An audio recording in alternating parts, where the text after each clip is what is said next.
Poštovani gledatelji, srdačno vas pozdravljam na početku nove agrokulture. Evo naših tema u današnjoj emisiji.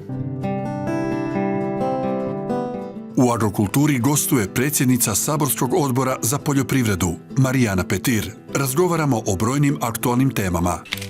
Uspješno održan 18. Međunarodni pčelarski sajam. Završen natječaj Žuta točka Hrvatske zajednice županija. To je samo dio tema. Ostanite s nama, ubrzo smo ponovno s vama.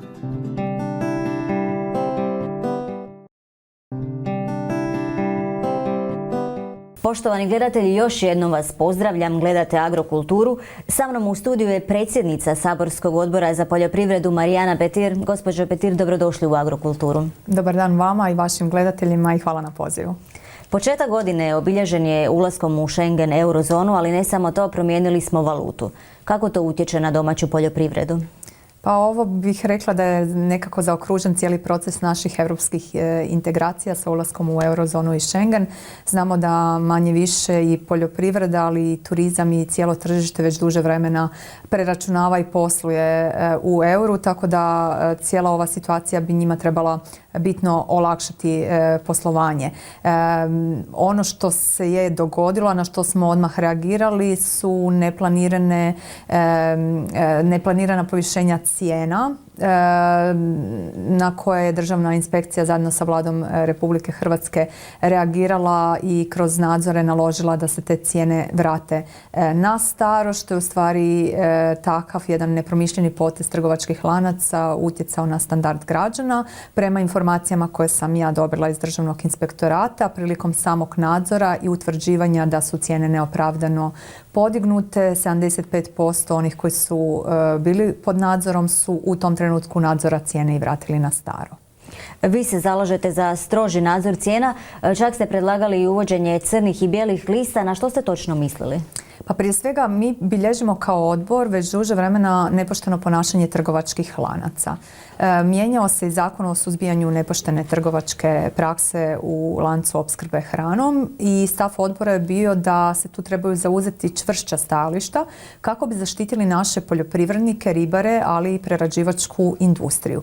Naime, događa se da neki trgovački lanci, dakle ne želim generalizirati, ne posluju u maniru dobre i poštene prakse. Često tržišni viškovi iz drugih država članica završavaju na našem tržištu. Ti proizvodi dolaze po bitno nižim cijenama i oni su nelojalna konkurencija našim proizvodima.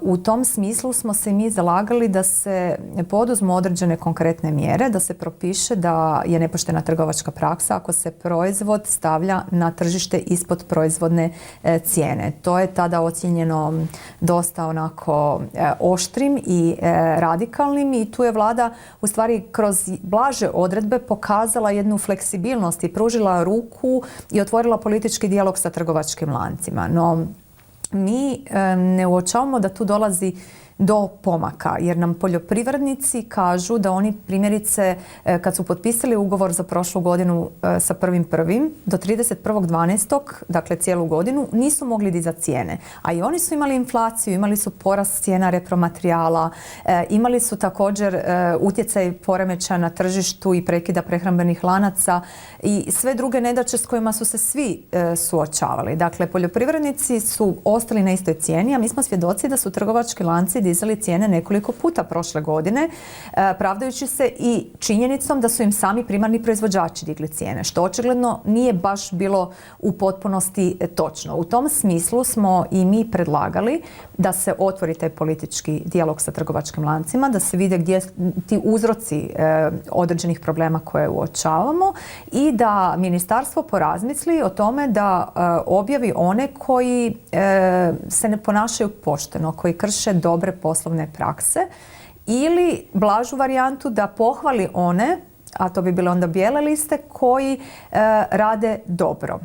Ministarstvo gospodarstva je i reagiralo u tom smislu i oni su zatražili od trgovačkih lanaca cijene za 78 proizvoda za prošlu godinu koje žele popratiti da bi vidjeli da li je tu bilo rasta cijena, neopravdanog rasta cijena i koje žele i dalje pratiti i učiniti to dostupno cjelokupnoj javnosti.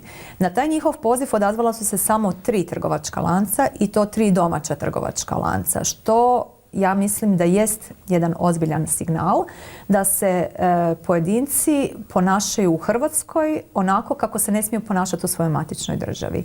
I tu ja vidim prostor za određeni napredak i u samim nadzorima i u zakonodavstvu i naravno uvijek prije svega u samom dijalogu. Imaju li Ministarstvo poljoprivrede i Državni inspektorat dovoljan broj ljudi na raspolaganju kako bi mogli nadzirati sve to? Mi smo održali odbor sa glavnim državnim inspektorom i sa cijelim njegovim timom. Sudeći prema broju inspekcijskih nadzora, ja bih rekla da se Državni inspektorat uhodao i da oni doista temeljito provode nadzore. Vidjeli smo to i po broju nadzora i poljoprivredne inspekcije, sanitarne inspekcije, veterinarske inspekcije, znači svih onih inspekcija koje jesu u predmetu interesa našeg odbora. To se mjeri u desecima tisuća nadzora. Dakle, nije da nadzora nema. Uočavaju se nepravilnosti koje se otklanjaju, proizvodi koji nisu sukladni, oni se povlače sa tržišta. Inspekcija tu reagira, ali ovdje imate situaciju gdje s druge strane imate dakle, trgovački lanac koji s vama ne želi komunicirati jer misli da se može ponašati na tržištu kako god želi. To nije dobro, takav stav nije dobar. Kao što nije dobro, i to vam mogu evo ekskluzivno najaviti, da smo ovog tjedna tražili od Agencije za zaštitu tržišnog natjecanja da izvrši nadzor i da nas obavijesti je li u skladu sa Zakonom o zaštiti tržišnog natjecanja i Zakonom o sprječavanju nepoštenih trgovačkih praksi ono što se događa na našem tržištu, a to je da primjerice isti proizvod koji neki trgovački lanac stavlja na tržište u više država članica je primjerice različitih cijena u tim državama članicama. Da li je u skladu sa zakonom da na hrvatski poljoprivredni proizvod si trgovački lanac nabije maržu 80%, a na ono što stiže iz uvoza 5%? Dakle, ja mislim da tu ima prostora za dodatne provjere nadležnih tijela i nadam se da ćemo kroz te provjere uspjeti ipak doći do neke ravnoteže. Ovo sadašnje stanje niti je dobro za građane, niti je dobro za naše poljoprivrednike. I u tom smislu odbor ono što može, jer mi smo ipak zakonodavno tijelo, mi nismo izvršna vlast, ali slušamo glas naroda i zajedno u dijalogu i sa našim resornim ministarstvom, to je Ministarstvo poljoprivrede, ali u ovom slučaju Ministarstvom gospodarstva i Državnim inspektoratom i drugim nadležnim agencijama tražimo da se uvede red na tržište poljoprivrednih i prehrambenih proizvoda. Odbor za poljoprivredu zahtjeva također od Europske komisije da se reguliraju neke aktivnosti kada govorimo o rokovima trajanja zamrznute hrane. Upravo tako. Dakle, mi smo primijetili da postoje mnogobrojne pravne praznine. Iako Evropska unija doista ima snažno i dobro zakonodavstvo kad je riječ o zaštiti potrošača, ipak primjećujemo da tu postoji jedan prazan prostor koji neki zloupotrebljavaju. Razmišljali smo i o modelima da mi sami poduzmemo neke aktivnosti kroz naše nacionalno zakonodavstvo, no tu smo u dijalogu s ministarstvom došli do zaključka da opet ne bi riješili problem, jer nama problem predstavlja nelojalna konkurencija i ono što stiže iz drugih država, članica iz trećih zemalja, što znači da nam treba cjelovito zakonodavstvo koje će se odnositi na sve države članice, a to cjelovito zakonodavstvo bi trebala donijeti Evropska unija. U tom smislu smo mi iskoristili mogućnost koju imamo temeljem zakona i poslovnika Hrvatskog sabora, otvorili smo politički dijalog sa Europskom komisijom i predložili smo im da na europskoj razini propišu rokove trajanja zamrznutog mesa i mesnih prerađevina. Sjetit ćete se i vi, kao što se sjećaju i naši građani, da je bilo slučajeva da se našlo meso koje je smrznuto i po 7 godina. Dakle, to sigurno nije dobro. Ako je nešto možda i zdravstveno ispravno, pitanje je da li je kvalitetno, jer tijekom tolikog niza godina gube se neka osnovna svojstva. I sami znamo da je jednom godišnje, bar tako kod nas na selu, je bila svinjokolja i meso se nikad nije duže od godinu dana držalo u zamrzivačima. Danas vi više ne možete tome ući u trag jer ne postoji obaveza označavanja. Svjedočimo i drugim nekim pojavama da se zloupotrebljava taj, rekla bi, zrakoprazni prostor, ta pravna praznina, pa onda postoje i oni koji love u mutnom, a sve to nije dobro za naše potrošače, nije dobro za naše poljoprivredne proizvođače. Tako da u tom smislu dajemo prijedloge, a nadamo se da će ti prijedlozi isto tako pasti na plodno tlo. Mi smo u tom dobili podršku našeg odbora za europske poslove, tako da osim što smo pokrenuli politički dijalog sa Europskom komisijom, mi smo tražili od naše vlade da na sljedećem vijeću za poljoprivredu i ribarstvo Europske unije to bude službeni stav Hrvatske i naša službena inicijativa. Tako da očekujemo da će primjerice Hrvatska za tu inicijativu skupljati podršku, kao što su Slovenci skupljali podršku za izmjenu direktive o medu, što smo mi podržali, što je naš interes. Spomenuli ste med, probleme potrošačima, ali i proizvođačima dakako stvara krivotvorenje. Prema podacima Europske komisije o kojima ste upravo i vi, odnosno vaš odbor, izvijestili, više od 1/3 meda je krivotvoreno i nije u skladu sa deklaracijama. Kako tome stati na kraj? Vi ste potpuno u pravu, ali nas je šokirao dodatno podatak Državnog inspektorata gdje nam je glavni državni inspektor nedavno rekao da su nadzori u Hrvatskoj pokazali da je to i puno više. 44% meda je bilo patvoreno, a kad govorimo o medu koji se prodaje uz cestu, čak 60%. To sigurno nije dobro i tome se mora stati na kraj. Ja uvijek kažem, najbolje je kupovati med od poznatih pčelara, najbolje je kupovati bilo koji poljoprivredni proizvod od onog koga poznajete, znači direktno od proizvođača, jer time znate da ne kupujete mačka u vreći. Ali to ne znači da mi trebamo pustiti da regulativa koja nije dovoljno široko postavljena tako ostane, da se ne mijenja. U tom smislu smo i kao odbor inicirali, jedna od prvih naših sjednica bila je sa kolegama iz Slovenije, tad je Slovenija predsjedala Vijećem Europske unije, gdje smo predložili da se zajednički podigne to na europsku razinu i da se izmijeni direktiva o medu, da se uvede obaveza označavanja porijekla meda, zemlje porijekla meda na staklenci, a ako je riječ o mješavinama, da se navedu države s kojih te mješavine dolaze i u kojim postocima. Slovenija je to sad pokrenula, za to je dobila podršku i Hrvatske i drugih država članica. Komisija je najavila da će provesti reviziju direktive o medu u ožujku ove godine. To je naravno jedan od instrumenata. Instrument je i to da Državni inspektorat i dalje nastavi sa svojim predanim radom i da suzbija ta patvorenja. Hrvatska ima i staklenku za med. Bilo bi dobro kada bi ta staklenka pčelarima bila sufinancirana i sa regionalne razine. Neke županije su tu izašle u susret i pomažu, jer na toj staklenci, što je znači hrvatska staklenka sa hrvatskom oznakom, propisno deklarirano, vi u stvari znate da onda kupujete hrvatski med koji je prošao sve provjere. Mi smo također kao odbor dali inicijativu da se dodatno podrži pčelarski sektor, jer smatramo ga jako važnim. Ljudi ponekad nisu svjesni, uzimaju stvari zdravo za gotovo, ne uviđajući da bez pčela nema oprašivanja, bez oprašivanja nema proizvodnje hrane. Znači nama je jako dragocjeno da mi sačuvamo naše pčele, njihovo zdravlje, zato trebamo tu malo i više uložiti. Naše razmišljanje da tu oprašivačku ulogu pčela treba nagraditi i da je potrebno uvesti potporu po pčelinjoj zajednici. Za to sam ja stvorila uvjete kad sam bila zastupnica u Europskom parlamentu, jer je takva odredba ugrađena i u zajedničku poljoprivrednu politiku i u izvješće o stanju u pčelarskom sektoru, a drago mi je da evo Hrvatski pčelarski savez je na istom tragu i pčelari. Oni razmišljaju na isti način i s tom inicijativom idemo pred Ministarstvo poljoprivrede. Nadam se da ćemo uspjeti postići dogovor. Uz pčelarski sektor potporu zaslužuju i poljoprivrednici na Banovini, odnosno potresom razrušenim područjima. Kako biste ocijenili stanje danas? Ministarstvo poljoprivrede je nedavno dodijelilo 2 milijuna i 600 tisuća eura za obnovu tih potencijala.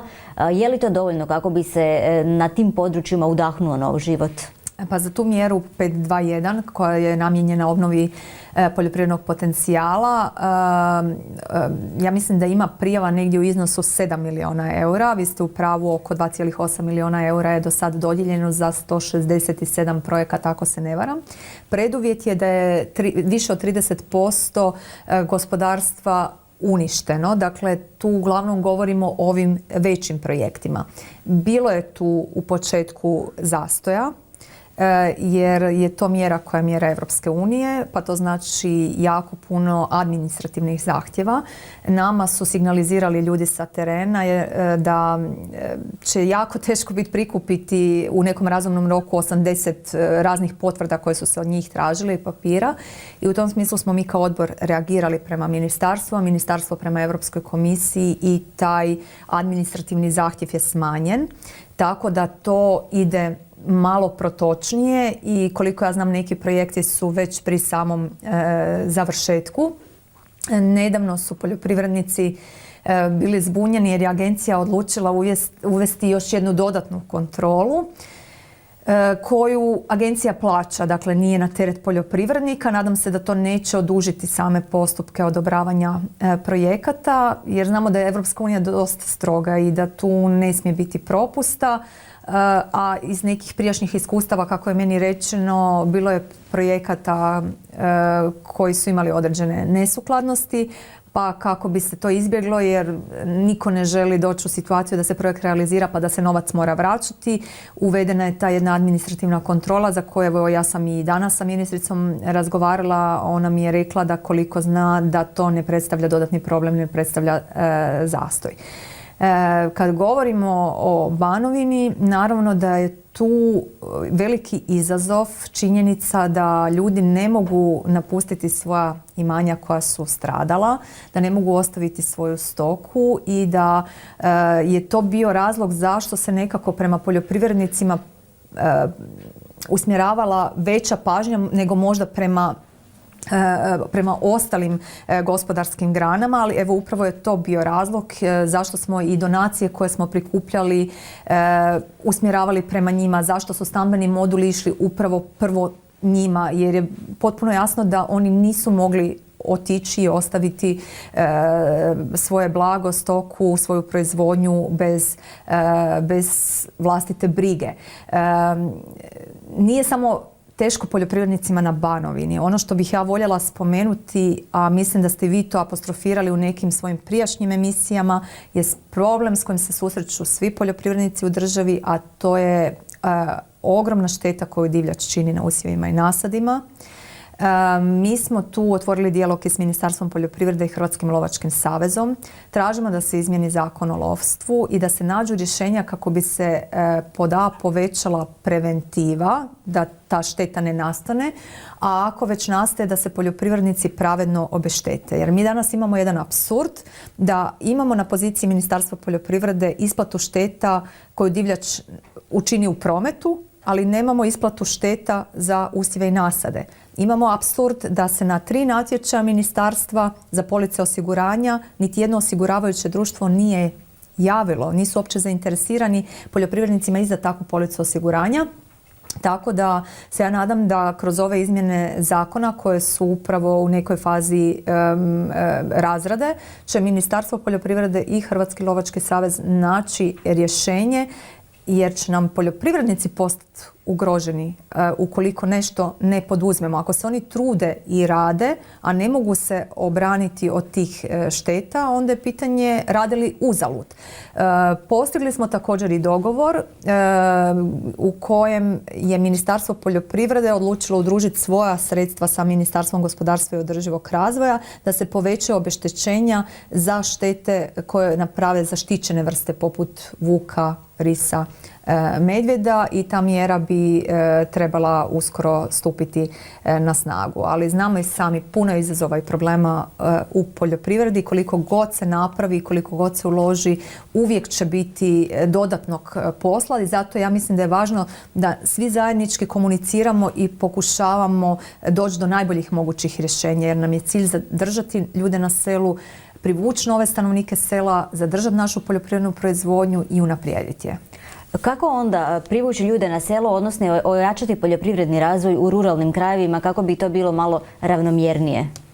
Pa dosta velika sredstva su nam na raspolaganju za novo programsko razdoblje. Preko 5 milijardi eura je osigurano za poljoprivredu, za izravna plaćanja, to su one potpore o kojima govorimo, i za mjere ruralnog razvoja. Novina je da sad imamo nacionalni strateški plan gdje te mjere koje možemo implementirati su puno fleksibilnije, znači nije sve propisano sa europske razine. Ja se nadam i vjerujem da je ministarstvo radeći taj strateški plan razgovaralo sa svim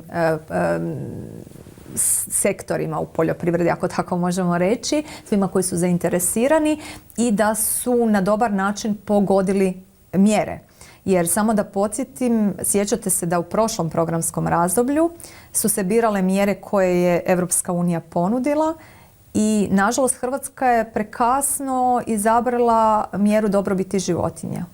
A da je ta mjera aktivirana odmah, ne bi danas razgovarali o lošem stanju u mljekarskom sektoru, jer bi s tom mjerom vjerovatno mogli pokrpati neke rupe. Dakle, takve greške se ne smiju više dogoditi i taj novac koji imamo na raspolaganju moramo utrošiti na pametan način. Što to znači? To znači da poljoprivrednike treba pitati što njima treba da bi nastavili proizvoditi hranu za nas, da trebamo stanovnike sela pitati što njima treba da bi ostali živjeti na hrvatskom selu.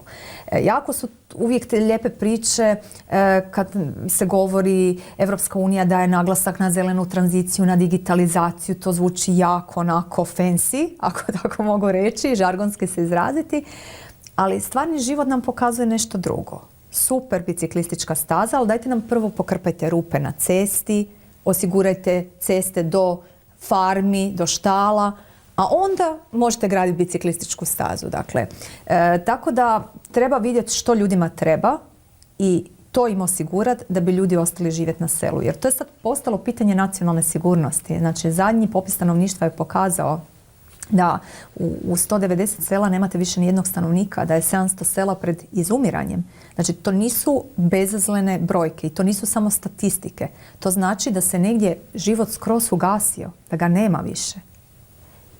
I da bi smanjili ili spriječili takve trendove, to znači da moramo ljudima osigurati društvenu, socijalnu, komunalnu infrastrukturu da bi ostali živjeti na selu. To znači da moramo dovesti brzi internet da bi ljudi mogli poslovati na selu, a ne da se penješ na stablo i visiš sa grane da uhvatiš signal. Tako ćeš teško platiti račune ili se prijaviti na neki projekt za koji želiš dobiti novac i teško da ćemo na taj način oživjeti sela. Tu je važan i dijalog sa telekomunikacijskim kućama. Meni nije prihvatljivo da neko ko je dobio infrastrukturu gotovo besplatno na korištenje, a koju su građani Republike Hrvatske platili svojim novcem, kaže da on neće negdje postaviti odašiljač jer mu je to neisplativo. Mislim da zato ja uvijek zagovaram taj politički dijalog, jer postoji vlada koja brine o interesima hrvatskog naroda i s druge strane postoje naravno neki privatni interesi, investicije, sve to legitimno. Ali moramo zbrojiti što je to uloženo, koliko je ko dobio na raspolaganje, a da za to nije u stvari platio punu cijenu i postoji nešto što je opće dobro, opći interes. I u tom suglasju svi zajednički trebamo učiniti da hrvatska sela ožive i da ona budu produktivna i da budu poželjna mjesta za život. Svi se nadamo da ćemo o tome uskoro i svjedočiti. Gospođo Petir, hvala vam puno na gostovanju u Agrokulturi. Hvala vama na pozivu.